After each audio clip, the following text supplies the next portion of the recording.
May 24th, 1941. North Atlantic near the Denmark Strait. Rain slashes across the grey sea as the German battleship Bismarck punches through heavy swells, her bow splitting the water like a blade. On the bridge, Admiral Günther Lütjens stands beside Captain Ernst Lindemann, both men, silent eyes fixed on the horizon. The crew of two 200 moves with disciplined precision, their confidence unshaken. At over 820 feet long and armed with 8 15-inch guns, the Bismarck is the pride of Hitler's Kriegsmarine. Her armour is thicker than any British shell can pierce, her guns can tear through steel at 20 miles. To the men aboard, she feels invincible, an iron citadel gliding through chaos. Through the mist, lookouts suddenly cry out, enemy in sight. 2 ships bearing northwest. Lindemann snaps his binoculars up. Out of the gloom emerged 2 Royal Navy vessels, the battlecruiser HMS Hood and the new battleship HMS Prince of Wales. Both are giants in their own right, but to the German sailors, they are prey. At 5:52 a.m., Hood fires first, her 15-inch guns thundering across the sea. The Bismarck answers seconds later, each blast shaking the horizon, the concussions rattling teeth and soul alike. Shells arc through the rain, trailing smoke and fury. On the 4th German salvo, fate decides to intervene. A shell from Bismarck's forward turret plunges deep into Hood's thin deck armour, straight into her aft magazine. The ocean ignites. A blinding explosion consumes Hood in a pillar of flame that rises hundreds of feet.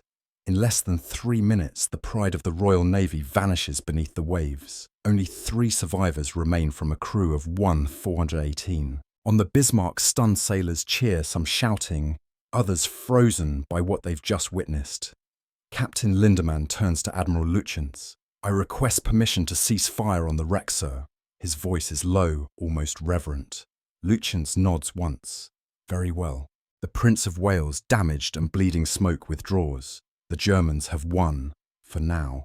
In Berlin, Joseph Goebbels announces the victory to the world. The Bismarck has avenged the humiliation of World War I, he declares. Across Germany, people believe it. On the open sea, however, the crew feels a darker truth. They've just painted a target on their backs. Every British ship in the Atlantic has been ordered to hunt them down. The Bismarck is no longer the hunter, it's the hunted. That night, Captain Lindemann gathers his senior officers in the wardroom. The room hums with low voices, the smell of diesel and coffee mixing with tension. "We've taken a hit," he says, pointing to a chart. A shell from Prince of Wales has ruptured a forward fuel tank. They're leaking oil, leaving a trail across the Atlantic. He looks around the table. We head for Brest. Repairs, refit and rest. The officers nod. They all know the truth. Every drop of that oil is a message to the Royal Navy, a black trail across grey seas leading straight to them. Above deck in the freezing night air, sailors peer over the stern, watching the slick glisten in the moonlight. They don't speak. The ocean stretches infinite and silent, but somewhere beyond the horizon, the British are coming. May 25th, 1941. Midday, North Atlantic. Rain turns to sleet as Bismarck steams, south engines pounding against the swell. The ship's great hull rises and falls like a living creature. Below deck, machinists shovel coal, the roar of turbines echoing through steel. But every man knows they're being hunted. On the bridge, Captain Lindemann stands over a chart scattered with pencil marks. "We'll reach the safety of Luftwaffe cover in 48 hours, he says, if we can outrun them. But the Royal Navy is closing in. From Scapa Flow to Gibraltar, more than 50 ships fan out across the Atlantic. Battleships, cruisers, destroyers, and aircraft carriers. Among them sails HMS Ark Royal, launching swordfish torpedo bombers into the stormy sky. The British call it Operation Rheinübungsende. To the men chasing the Bismarck, it's a matter of revenge for Hood, for the 100 to 400 souls swallowed by flame and water. Over the radio, British commanders trade updates. Contact lost. Oil slicks sighted.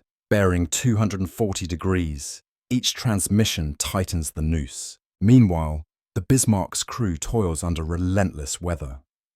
Salt water whips across the decks. Paint peels, rivets tremble, and men work drenched to the bone. They fought off 2 air attacks already, but morale remains high.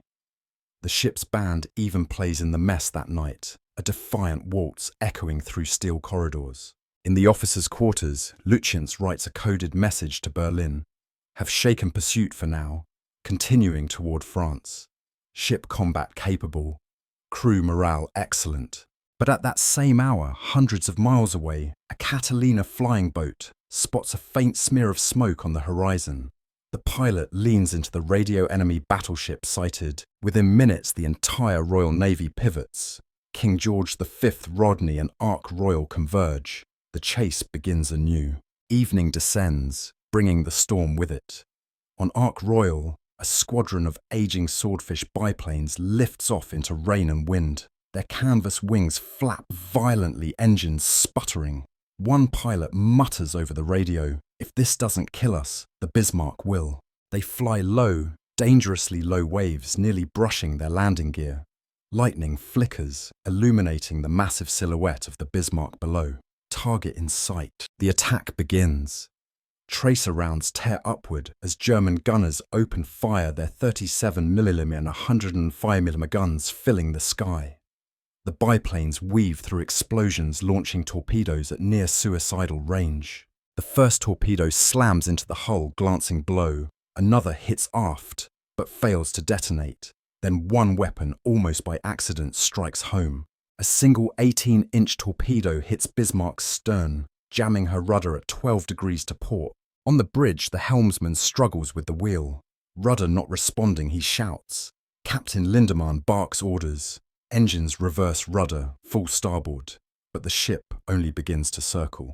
The Bismarck, the most powerful warship in the Atlantic, is crippled not by gunfire or bombardment, but by chance. Hours later, as midnight approaches, she drifts slowly through heaving seas, unable to steer her bow, pointing helplessly toward her pursuers. In the dark, engineers descend into the flooded steering compartments, wading waist-deep in oil and seawater. They hammer at twisted steel, try to cut away the damaged linkage, but it's useless. The rudder is jammed solid. Above deck, Captain Lindemann looks out over the black ocean. His officers gather around. "We'll fight to the end," he says simply. "We are the Bismarck. We will not surrender." The rain hisses across the deck as searchlights sweep the horizon.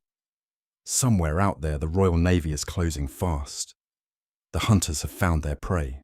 May 27, 1941, 08:30 hours. North Atlantic, 650 miles west of Brest. The sea is grey and heavy waves smashing against twisted metal. The Bismarck wallows helplessly, her stern-locked rudder jammed. Black smoke rises from the funnels as her crew braces for what they all know is coming. On the bridge, Captain Ernst Lindemann's uniform is soaked through, his expression grim. Around him, crewmen strap on life vests, some clutching rosaries, others tightening belts and helmets.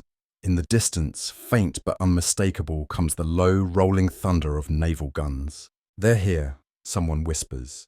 Over the horizon emerge 2 British battleships, HMS King George V and HMS Rodney. Behind them trail the heavy cruisers Norfolk and Dorsetshire. The full weight of the Royal Navy is bearing down. Inside, Rodney Admiral Sir John Tovey gives the order, "Open fire." At 08:47, the Atlantic erupts. The Bismarck answers with her forward turrets, great 15-inch guns, belching flame and smoke. Her first salvo splashes close to Rodney's bow, almost a hit. The British ships respond with overwhelming fury, their shells shrieking through the air like freight trains. The ocean between them boils. On board Bismarck, the deck quakes with every impact. Shards of steel rain down bulkheads, buckle, and the air fills with smoke and the stench of burning cordite. Crewmen haul shells through flickering corridors, some slipping in oil, others crushed under falling beams. At 09:02, a shell from Rodney punches through Bismarck's superstructure, obliterating her forward fire control tower. Communications go dead. The ship's mighty guns, once the pride of Germany, begin firing blind. Lutyens, standing near the conning tower, remains composed. "We fight until the last shell," he says quietly.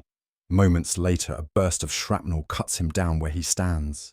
By 09:30, Bismarck is a floating furnace. Her guns are smashed, her deck torn open, flames leaping 100 feet high. Below deck, engineers still man the turbines, pumping power to useless steering systems. "Keep her alive," one officer shouts, his voice lost in the roar of fire. On the surface, the once impervious ship has become a burning wreck. Shell after shell tears into her sides, armor splitting, turrets jammed, lifeboats shredded.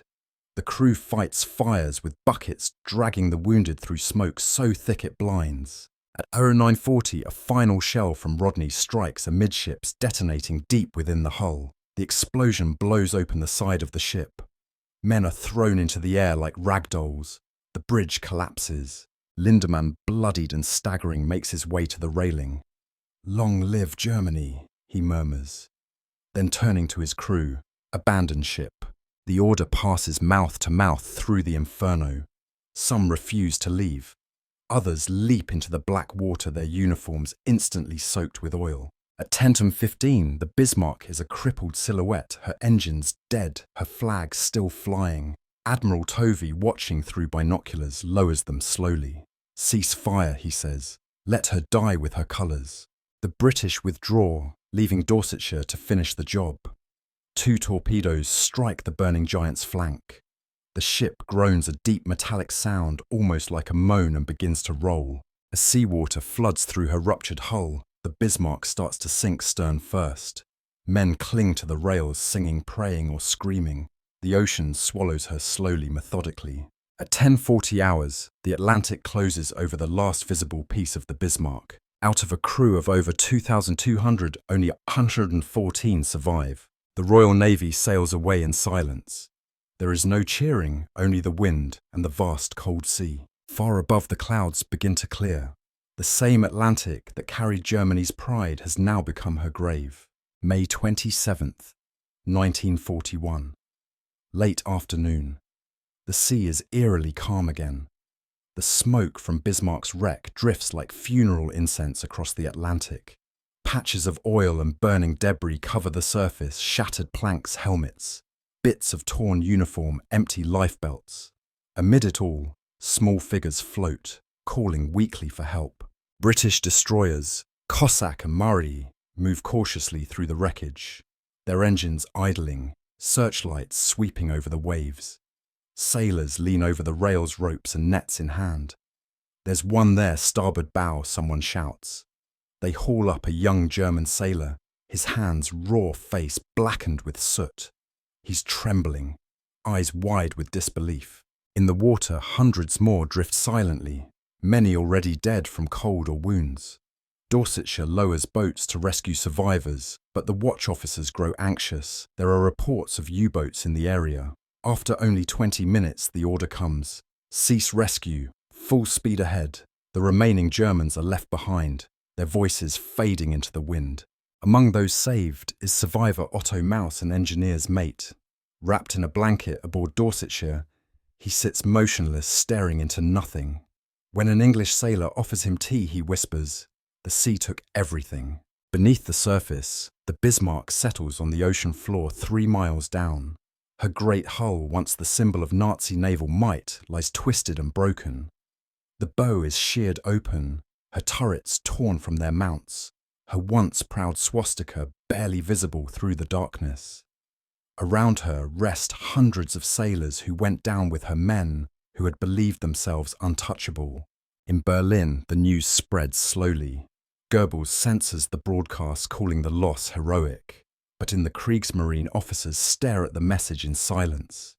4 days earlier, Bismarck was the most feared warship in the world. Now she's gone, a week-long legend ended in fire and steel. Admiral Karl Dönitz gathers his staff at headquarters. "We have lost not only a ship," he says, "but the illusion of invincibility." His words hang heavy in the air. From that day forward, Germany's surface fleet will never again venture boldly into the Atlantic. Across the sea in London, Winston Churchill receives the report at 11:30 a.m. Bismarck has been sunk. He exhales slowly, eyes closing for a moment. Thank God, he mutters. The Hood is avenged, but even he does not gloat. Too many lives on both sides have been claimed by the cold, indifferent Atlantic. In the following days, the Royal Navy resumes its patrols. The sea seems endless once more, as if the ocean itself has swallowed all traces of pride and pain. For the British sailors who witnessed the sinking, the image will never fade. A mountain of steel burning in the rain, then vanishing beneath the waves. Years later, divers and explorers will find Bismarck's resting place. Her flag still faintly visible. Her guns silent but intact. The ship lies upright like a monument, a cathedral of rust and memory. Some say you can still feel the weight of defiance in her broken form, the ghost of her crew standing watch in eternal silence. The North Atlantic keeps her secrets well. The Bismarck story is one of arrogance and courage, triumph and tragedy, a reminder that in war even the mightiest can fall, and that sometimes it isn't the enemy that decides your fate, but the ocean itself.